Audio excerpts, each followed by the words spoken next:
Hola, soy Lina Carrascal. Soy mamá por adopción y esta es mi historia de maternidad. En el episodio anterior les conté sobre las dudas que teníamos y las creencias que tuvimos que afrontar para poder estar seguros de la decisión de ser papás por adopción. Y les conté que muchas veces los mitos y los miedos vienen de terceros, que con preocupación genuina y buenas intenciones, estoy segura, pero desafortunadamente basados en la falta de información que existe sobre la adopción, sueltan opiniones y consejos desatinados que pueden hacer que una familia descarte completamente la adopción, y eso me parece tristísimo. Y es que recibir un hijo en adopción implica que no solo va a ser parte de nuestro núcleo familiar, sino que también va a ser parte de una familia extendida y de una comunidad completa. De manera que esos círculos externos son muy importantes. Y hoy les voy a hablar de eso, del papel de la familia extendida y los amigos.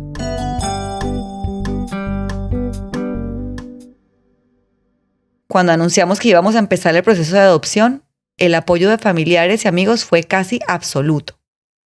Recuerdo que a mis papás y a mis hermanos, como viven lejos, les mandamos un correo electrónico contándoles que ya estábamos listos y que estaba decidido, que íbamos a empezar un proceso de adopción. Desde luego ya todos sabían que lo estábamos considerando, pero esto era el anuncio formal de que ya era una realidad. La respuesta fue inmediata. Mis hermanos estaban súper emocionados y felices. La respuesta de mi mamá fue linda, pero no contundente. Bueno, aparte la personalidad de mi madre adorada no es de grandes explosiones. No, sí, yo sí estaba, es decir, ¿cómo le digo? Yo estaba contenta porque ya habían terminado con el suplicio. Para mí ya se había acabado esa etapa, era caso cerrado. Entonces, yo veía que ya era mejor eso. Y lo que yo quería era eso, que llegara a una solución. Conversar con ella para el podcast me hizo dar cuenta de que asumíamos cosas como que no habíamos hablado directamente del tema. Yo pensaba que a ella la noticia no la hacía saltar en una pata porque ella me había acompañado a tantos tratamientos de fertilidad asistida, e incluso fueron mis papás los que nos regalaron el último paquete de in vitros, que yo creía que ellos o que ella prefería nietos biológicos. No, mi amor, yo lo que quería era que estuviera feliz. Entonces yo la acompañaba en todo lo que quisiera. Y si eso la hacía feliz en ese momento, yo era feliz. Y entonces asumí que la noticia de la adopción le había causado alivio, pero a la vez una decepción. Y mi mamá, por su parte, pensaba que nosotros no estábamos saltando en una pata y que más bien estábamos tomando la opción de la adopción porque no había más, como una derrota.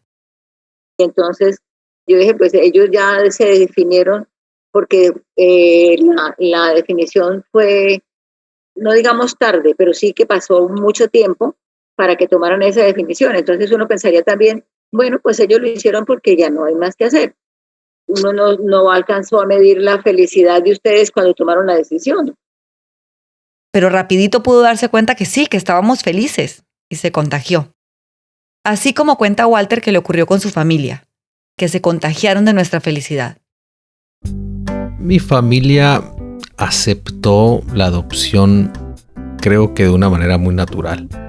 Tal vez porque estaban locales, estaban en la misma ciudad que nosotros. Entonces veían de primera mano todos estos pequeños fracasos, veían las frustraciones que vivíamos, veían la lucha continua que hacíamos por ser padres. Cuando nosotros decidimos contarles es porque ya estábamos nosotros mismos decididos y contentos con la decisión que habíamos tomado. Al final del día vieron el entusiasmo, creo que con el que contábamos la noticia, y se contagió. Sin embargo, en medio de todas estas voces de júbilo, hubo un silencio muy ruidoso, el de mi papá. Desde que dejó de trabajar hace como 20 años, dedica gran parte de su tiempo a escribir. Escribe crónicas para un periódico de su Ocaña natal, escribe los discursos de todos los eventos familiares, y escribe y escribe. Y para mi papá, cualquier motivo es bueno para hacer un escrito. Un cumpleaños, cualquier aniversario. Pues pasaban los días después de nuestro anuncio y don Jorge mudo. el escrito sobre la emoción que sentía por fin al ser abuelo no llegaba. Esto estaba muy raro. Yo me empecé a imaginar 1000 cosas. Siendo mi papá de esta generación en la que la adopción era una cosa muy negativa y totalmente tabú, además ultra conservador, no sabía a qué me estaba enfrentando. Entonces un día hablando con mi mamá le pregunté, decidí sacarme la duda. Mami, ¿cierto que mi papá no está de acuerdo con que adoptemos? Y mi mamá, que me encanta que sea tan directa y clara, como que pensó un poquito y me dijo, mi amor, su papá tiene miedo. Tiene miedo de no poder querer a su hijo igual que a sus otros nietos. Y me dieron unas ganas tremendas de llorar y abrazarlo porque sabía que era un sentimiento con el que él debía estar luchando porque además es un abuelo chistoso y amorosísimo, muy estricto también, pero mis sobrinos lo aman y sé que me adora y que soñaba con mis hijos, entonces debía estar pasando por un proceso difícil. Todo esto era nuevo para él y tenía miedo, entonces pues bueno, por suerte teníamos tiempo para que procesara todo. Bueno, lo que pasa es que yo estoy formado en una sociedad conservadora en general y particularmente en Ocaña. Yo pertenezco a esa sociedad conservadora y tenía todos esos prejuicios que uno se pone a analizar y se da cuenta que son errados. Como por ejemplo, un hijo adoptivo no es igual a un hijo biológico por distintas condiciones, por ejemplo, que es que uno no lo ama porque no es de la misma sangre. La respuesta de mi mamá me dio tranquilidad, porque honestamente, durante este tiempo que él no se manifestaba, mi miedo era que estuviera en contra, que le pareciera terrible, que estuviera completamente opuesto. Y cuando supe que no era eso, sentí alivio. Su miedo era completamente válido. Y yo confiaba en que en ese momento en que él viera a mi hijo o hija, pues sí, tal vez podía ser raro, pero finalmente se iba a derretir. Tal vez poco a poco, pero finalmente lo iba a querer. Aunque reconozco que hubo momentos en los que dudé, que de verdad no pudiera superar que no tuvieran su herencia genética y eso me asustaba. Era una posibilidad, pero yo no podía hacer nada. Ya a estas alturas estaba decidido y ese era su proceso. Y por suerte teníamos, repito, bastante tiempo por delante para darle su espacio y que él decantara sus ideas. Tuvo todo el tiempo que nos tomó el proceso de evaluación, más la espera, y para cuando ya nos habíamos convertido en papás, 1 año y medio después, más o menos, que viajaron mis papás a México a visitarnos, en un momento en el que estábamos solos él y yo, me acuerdo que me dijo, hija, no siento ninguna diferencia, siento exactamente el mismo amor. Y ahí quise llorar otra vez, porque seguramente su miedo lo acompañó hasta el avión.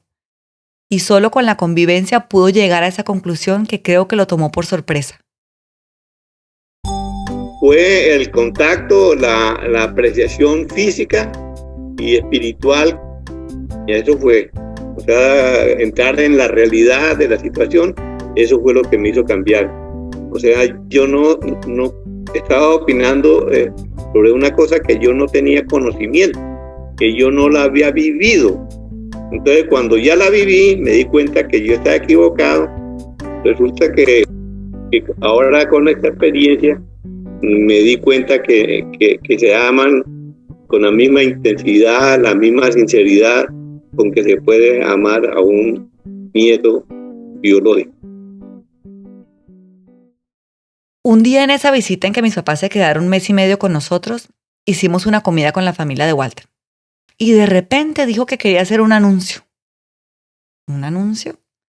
Ahora la sorprendida era yo, o todos. Y sacó un acróstico enmarcado lindísimo que leyó delante de todos. Ahí estaba el escrito esperado, lo que mi papá sentía de ser abuelo nuevamente. Era una cosa hermosa. Mi mamá me contó que le había dedicado mucho tiempo a ese escrito que lo había mandado a imprimir más de una vez porque quería que el color del papel combinara perfecto con el marco, y además le había pegado unas maripositas lindísimas de decoración extra.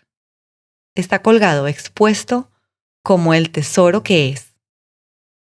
Definitivamente el amor es una cosa muy loca. ¿Cómo cambia a las personas? Es que hay una cuestión fundamental ahí en ese proceso. El hecho de que yo viera a la hija mía contenta, feliz, eso derrumbó murallas, atravesé el mar y navegué y volé. Eso era lo que realmente me conmovía. Aparte de este impasse con final feliz, la respuesta de todo el mundo fue espectacular. Todos los amigos, y ni se diga los que ya eran papás por adopción, estaban súper felices cuando supieron que íbamos a ser papás. Nos habían visto sufrir tanto con ese tema que la noticia los emocionaba muchísimo. Y si hubo alguien más con dudas, no nos enteramos. Y les agradezco que no me las hayan compartido porque, como ya les dije en el episodio anterior, hay muchos mitos. Y lo que uno menos necesita cuando está decidido e ilusionado con la adopción, y además informado y consciente de todo lo que eso implica, es que le infundan miedos basados en cosas erróneas, información incompleta o inexistente. De manera que creo que tal vez mi papá no fue el único que tuvo que hacer su propio proceso mientras nosotros pasábamos por psicólogos y trabajadores sociales. Pero hasta en eso ve uno que todo pasa por una razón. Porque ese tiempo que para muchas personas puede ser eterno, se convierte en una bendición cuando todavía existen enredos internos por resolver. Uno de los requisitos cuando uno entrega su solicitud de adopción es adjuntar un par de cartas de apoyo de parte de miembros de la familia extendida. Bueno, yo creo que yo ahorita las recordaba como cartas de apoyo, pero leyendo los requisitos, dice carta de consentimiento de parte de familiares a la adopción plena. O sea, más bien es un permiso. Mi hermano Alejandro por parte de mi familia y mi suegra por parte de Walter nos hicieron esas cartas y les quedaron lindísimas. Y son súper importantes para cuando van a evaluar una persona o una pareja que quiere adoptar. Ahí se ve que es un permiso, porque sin ellas no se acepta una solicitud de adopción. Es tan importante este aspecto que hay algunos casos en los que si no hay participación de la familia extendida, se puede cancelar un proceso, aunque ya esté en marcha. Ana, a quien ya escucharon el episodio anterior, y su esposo, pasaron por un buen susto en su primera adopción a través del Sistema Nacional para el Desarrollo Integral de la Familia, más conocido como el DIF, que es la institución del gobierno mexicano encargada de administrar los procesos de adopción. Cuando vamos y pedimos la información a DIF y todo esto, pues a mí ni por aquí me pasó decir, hay 2 hijas biológicas porque pues son de otro matrimonio, no viven con nosotros, no son pequeñas, ya eran mayores de edad, una de ellas ya con hijos, entonces fue algo como que nosotros naturalmente no comentamos. Entonces se da todo este proceso y a medio entrevistas con la psicóloga, a mi esposo ni me acuerdo realmente porque empieza a hablar de sus hijas, entonces ahí fue como, a ver, para. ¿Oí hijas? O sea, ¿quién tiene hijos, no? Ella voltea y dice que, entonces ya él con su manita así de, ¿yo? ¿Yo? 2. Entonces ella dice, las tengo que entrevistar. Entonces nos dicen, no. Yo le digo, es que ellas viven en Estados Unidos, una de ellas tiene hijos, trabajan, o sea, yo le decía, pues por teléfono, o sea, que sea tu entrevista, no, tienen que venir aquí a DIF. Me dije, ok, pues yo se los voy a plantear y si no quieren venir, ¿qué pasa? Porque al final de cuentas, a lo mejor no quieren venir, no porque no estén de acuerdo en un proceso de adopción, simplemente porque no quieren ir, no quieren dejar sus cosas.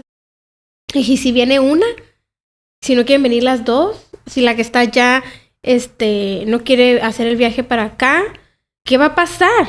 Entonces me dijo, pues tu proceso se va a cancelar. Si las hijas de tu esposo no vienen a entrevista a DIF, se cancela tu proceso. Afortunadamente en esta historia las cosas se pudieron resolver. Las hijas del esposo de Ana hicieron un esfuerzo por ir a sus entrevistas. La psicóloga del DIF también puso de su parte porque las atendió en horarios por fuera de oficina, digamos horarios no oficiales para poder coordinar agendas. Y todo terminó en la llegada de su hermanito, que es una cosita divina.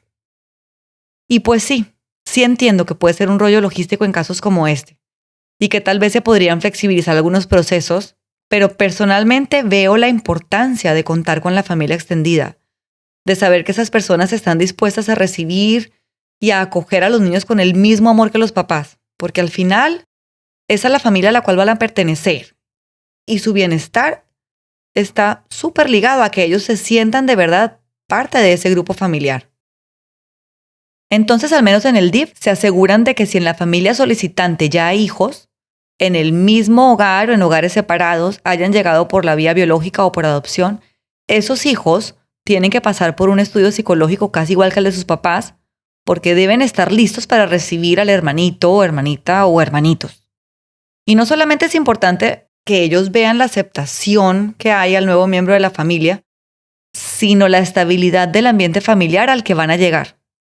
Entonces uno tiene que reportar eventos que puedan afectar o romper esa estabilidad en la familia en cualquier momento del proceso, como un fallecimiento, por ejemplo. Yo supe del caso de una pareja que ya había terminado todo, las pruebas psicológicas, el estudio socioeconómico, el curso para padres adoptivos, ya estaban esperando la llegada de su hijo, cuando falleció la esposa anterior del señor y les detuvieron el proceso. Porque ahora los hijos de esa pareja anterior estaban pasando por el duelo de su mamá y pues no era momento para recibir un hermanito y afrontar otro cambio de esa magnitud. Solo espero que hayan podido retomar después porque me dio muchísimo pesar. Dentro de la documentación que nos solicitaron también teníamos que adjuntar cartas de recomendación de parejas amigas que dijeran hace cuánto nos conocían. Era como testificando que contábamos con los recursos económicos y emocionales para recibir y criar a un hijo. Y tenían que explicar las razones por las que ellos creían que seríamos buenos papás. Y nos dijeron que si las parejas estaban casadas y llevaban mucho tiempo de matrimonio, mejor, y si tenían hijos, también, puntos a favor. Estas cartas nos las hicieron nuestros amigos más cercanos. Yo les mandé modelos que encontré en internet, pero ellos las escribieron y les quedaron lindísimas. Por último, algo de lo que me acordé haciendo las entrevistas a otras familias para este podcast es que nos pedían fotos de la familia. Entonces me acuerdo que hicimos una comida en la casa, invitamos a todos, nos tomamos un montón de fotos creyendo que lo que buscaban era ver una familia unida y contenta y nutrida. Y pues sí, seguro que sí, pero después, no me acuerdo cómo, nos enteramos que las usaban en el proceso de selección de familias para los niños, buscando que tuvieran rasgos similares a los de la familia. Entonces empecé a buscar fotos donde nos viéramos todos muy lindos y las agregué también al expediente. Sí, ok. Ya sé que en ese punto del proceso a uno ni le debería importar si se parecen o no a uno. Pero pues eso queda ahí, en el fondo. Creo que es parte de nuestra naturaleza humana, como que queremos que nuestros hijos se parezcan a nosotros. Y pues si te dan la oportunidad, tú tiras el lance, metes las fotitos, a ver. De todos modos, les adelanto el final. Se terminan pareciendo a uno. Es impresionante. Y hasta aquí voy a dejar este tema por ahora porque el papel de estas personas una vez que te conviertes en papá o mamá toma igual o más importancia. O sea, la cosa no termina aquí. Pero eso se los contaré cuando lleguemos a esa parte de la historia. En el próximo episodio les voy a contar cómo elegimos la manera en que íbamos a adoptar. Y les voy a hablar un poco sobre las otras alternativas que existen, porque para mi sorpresa, después de que empezamos nuestro proceso me fui enterando de que son varias y que cada una ofrece diferentes ventajas según lo que busque cada pareja. Si les gusta este podcast, estaría genial que le pongan una calificación o le dejen un comentario en donde sea que me escuchen. Sería lindísimo para mí y ayudaría a que otras personas que tal vez tengan curiosidad sobre la adopción lo encuentren. Si no les gusta, también. La idea es mejorar en lo que se pueda para que lo disfruten y les sirva. También pueden encontrarme en Instagram o Facebook en @soymamaporadopción. Nos vemos el próximo episodio.